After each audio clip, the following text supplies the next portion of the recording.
atau melakukan perbuatan yang bahkan akhirnya menghina Allah dan Rasulnya, maka ada peperangan tentunya, gitu kan. Tidak bisa dibiarkan masalah ini. Ada banyak orang-orang subhanallah di sekitar orang-orang kafir ini yang sudah melakukan perbuatan salah. Saya sebutkan melakukan perbuatan salah. Yang di sekitarnya selalu orang munafik. Alhamdulillahi Rabbil Alamin Ar-Rahmanir Rahim. Baik, banyak orang-orang subhanallah selalu saja orang-orang yang mendekati orang kafir, ya. Dan kita tidak boleh ragu dengan kekafiran orang-orang kafir. Dan yang kita benci adalah kekafirannya, bukan fisiknya, ya. Karena kita disuruh memang memerangi kekafiran itu sampai mereka meninggalkan kekafiran itu. Kata Nabi SAW, umirtu an uqatilan nas hatta yashhadu an la ilaha illallah wa anna Muhammad Rasulullah. Saya diperintahkan untuk, ya, memerangi manusia sampai mereka mengucapkan 2 kalimat syahadat, la ilaha illallah Muhammad Rasulullah. Kalau mereka meninggalkan kekufurannya dan mengucapkan syahadat, maka mereka berarti saudara kita, gitu kan? Jadi bukan fisiknya, tapi kekufurannya yang sedang diperangi. Makanya kita mendakwahi mereka, dan pada saat mereka membentuk pasukan atau melakukan perbuatan yang bahkan akhirnya menghina Allah dan Rasulnya, maka ada peperangan tentunya, gitu kan? Tidak bisa dibiarkan masalah ini. Ada banyak orang-orang subhanallah di sekitar orang-orang kafir ini yang sudah melakukan perbuatan salah. Saya sebutkan melakukan perbuatan salah. Yang di sekitarnya selalu orang munafik. Subhanallah. Dan ayat Al-Quran akan saya bacakan teman-teman, bukan 1-2 ayat, ada belasan bahkan puluhan ayat Al-Quran yang menyebutkan dari zaman baginda Nabi SAW dan sampai hari kiamat nanti akan terjadi hal yang sama.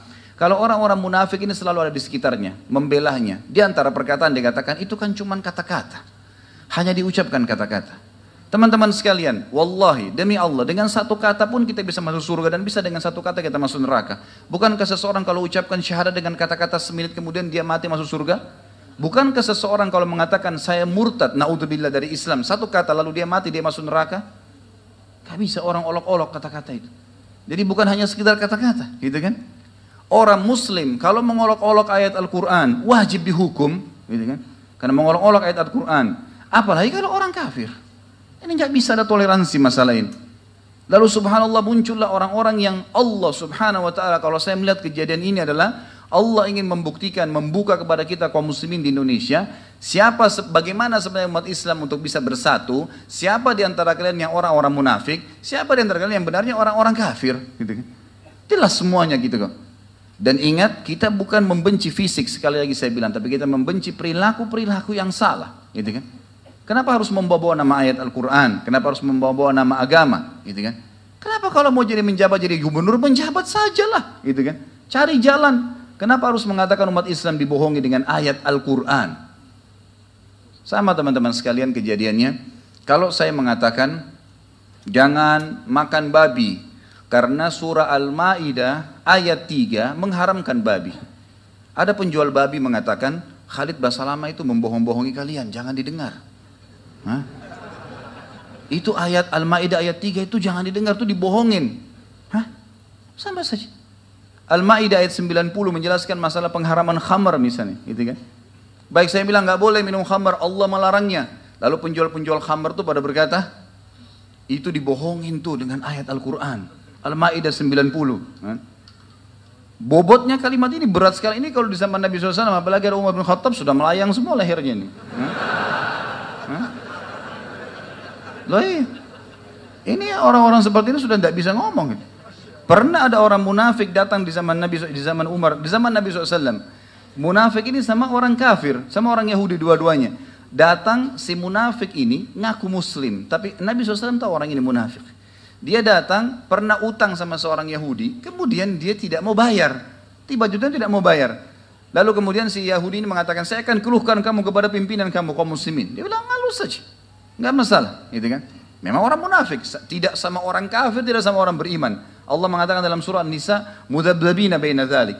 La ilaha ula wa la ilaha ula. Sifatnya orang munafik, mudabdab. Mudabdab itu kayak tidak jelas statusnya. Bisa sekali sama orang beriman, bisa sekali sama orang kafir. Yang penting bisa jilat sana, jilat sini, gitu kan? Maka tidak kepada ini, tidak kepada kelompok itu. Lalu kemudian kata orang Yahudi, saya akan lapor kepada Muhammad, nabi kalian. Munafik silahkan, toh saya juga tidak yakin dia sebagai nabi. Pergilah, ya Muhammad kejadiannya begini, ini dia ngaku muslim, dia ngambil utang saya tidak bayar. Kata Nabi SAW, bagaimana kau bilang? Tidak ada uangnya, saya tidak pernah ambil, kata si munafik. Nabi SAW melihat segala macam hujah, argumen, ternyata si Yahudi benar. Kata Nabi SAW, kau harus kembalikan haknya dia. Dia benar, si Yahudi ini, gitu kan. Orang ini mengatakan, baiklah, saya akan kasih, gitu kan. Kemudian keluar dari masjid, ternyata orang munafik ini bilang, enggak, saya enggak mau bayar. Lalu kata Yahudi ini, siapa yang kau percaya setelah Muhammad? Enggak ada, mungkin ada temannya, Abu Bakar. Gitu. Pergi ke Abu Bakar. Ya Abu Bakar, begini kejadiannya. Abu Bakar melihat argumennya, semua Abu Bakar mengatakan, baiklah. Kalau gitu hukumnya seperti ini, persis seperti hukum Nabi SAW. Keluar, dia mengatakan, Yahudi ini, orang munafik ini bilang, baiklah, saya akan bayar. Keluar dari rumah Abu Bakar, dia bilang, saya nggak mau bayar. Loh, dan berkata lagi, ya, pada saat itu si Yahudi, siapa yang kau percaya lagi? Dia bilang, coba kita ke Umar. Pergi ke rumah Umar. Antum sudah tahu jawabannya rupanya. Begitu masuk di rumahnya Umar, kenapa? Ada masalah begini. Baik, Umar bilang, sama siapa kalian sudah berhukum? Kami sudah pergi ke Muhammad, kata si Yahudi. Apa hukumnya? Dihukumi saya punya hak. Orang ini ditunjuk dan dia ngaku mau bayar, dia nggak mau bayar. Terus siapa lagi? Abu Bakar. Apa hukum Abu Bakar? Seperti sama, kata si Yahudi tersebut. Kata Umar, lalu untuk apa kalian ke saya? Kata si Yahudi, ini orang ngakunya mau datang kepada kamu, hai Umar. Kata Umar, baik, berarti mau tunggu hukum dari saya? Dia bilang, iya, baik. Umar bilang, tunggu sebentar. Umar masuk ke dalam, ambil pedang. Keluar, dikejar dua-duanya nih. Ada yang sempat ditebas pedang. Umar sambil kejar keluar dari rumahnya sampai di jalan. Orang pada lihat, kenapa Umar ngejar orang dua orang? Mau dibunuh, gitu kan. Sudah sempat berdarah, mereka lari, gitu. Kata Umar, apakah kalian mendatangi Muhammad, Nabi Muhammad SAW, sudah dikasih hukum. Datang kepada Abu Bakar, manusia terbaik setelah ya Nabi SAW, lalu memberikan hukum, lalu datang kepada saya, ini hukum saya. Gitu. Ini pedang bagiannya, gitu. Tapi subhanallah, Islam bukan datang untuk menebas leher orang, gitu kan. Bukan itu tujuannya. Hanya saja teman-teman sekalian, kita ini karena terlalu menganggap remeh, mungkin selama ini Al-Quran dianggap ayat Al-Quran atau kata-kata saja atau seperti itulah, akhirnya sampai subhanallah dianggap remeh, gitu kan. Ini orang hanya sekedar mengejar jabatannya. Ya sudah, kemudian dia mengatakan umat Islam dibohongi dengan Al-Maidah 51. Ini kebohongan yang luar biasa ini. Kebodohan, dia menganggap mengolok-olok ayat Al-Quran. Dia menganggap ayat Al-Quran itu berarti bisa dipakai untuk bohongin orang. Padahal memang bunyinya jelas mengkafirkan, gitu kan. Nanti akan saya bacakan banyak ayat berhubungan dengan masalah ini. Dia menganggap orang-orang yang menggunakan ayat itu untuk menjelaskan kalau tidak bisa pilih pemimpin muslim adalah orang-orang yang membohongi kaum muslimin. Berarti ulama yang membahasnya juga dianggap bodoh. Luar biasa ini.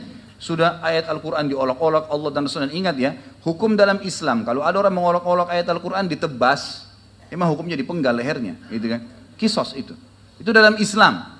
Dan kalau seseorang ketahuan, teman-teman sekalian, hukum kisos terjadi. Kalau ketahuan seseorang itu melakukan satu perbuatan mungkar, misal penyihir lagi praktek kedapatan kepergok, ya, orang lagi melakukan satu perbuatan berzina kepergok, gitu.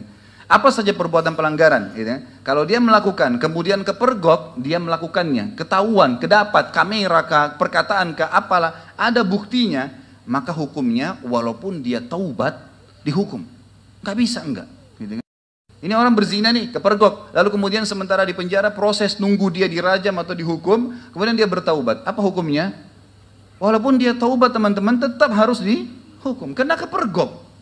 Lain kalau orang tidak kepergok, ada penyihir, pernah dia lagi praktek ketangkap, di tempat prakteknya ada macam-macam, ada buhul, ada segala ketangkap, maka itu hukumnya harus hadis Nabi SAW, haddus sahiru darbatun bis saif, hukuman penyihir penggal lehernya, selesai, ketangkap, kepergok. Tapi kalau dia pernah menyihir, dia pernah berzina, dia pernah melakukan perbuatan-perbuatan salah, kemudian dia taubat sekarang, Allah tidak bongkar itu ke hadapan umum halayak, bukan ketahuan, bukan kepergok, lalu dia taubat, diterima taubatnya kepada Allah SWT. Dan tidak dalam Islam pengakuan dosa, oh ya saya pernah berzina, saya diapain, enggak. Islam sama Katolik berbeda, gitu kan. Islam tidak ada pengakuan dosa.